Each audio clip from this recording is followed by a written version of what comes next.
The next breakthrough in technology will likely be in robotics. We are physical beings, and sooner or later we'd like to manipulate our environment in more and more complex ways.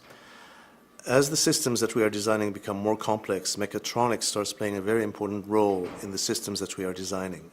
Mechatronics is a synergistic application of a variety of fields of engineering. These include control systems, mechanisms, electronics, software, computer architecture, and in order to get a fully functional system operating from the ground up, all these systems have to be designed together and in coordination with each other. Mechatronics encompasses all the technologies required to successfully manipulate our environment, and core to mechatronics is the study of control systems. Laboratory experience for mechatronics should take lessons learned from class and try to apply them in a synergistic way, taking into account all the principles required for mechatronic design.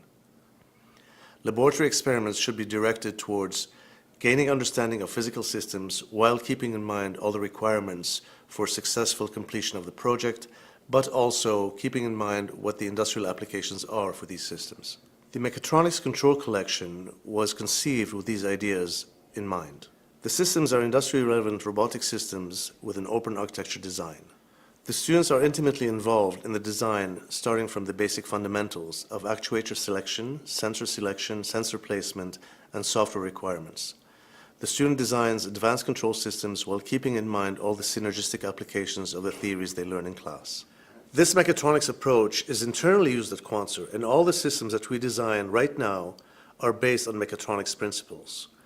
We hope to convey this message through our products and therefore impart on your students the mechatronics approach that we ourselves have used over the years successfully.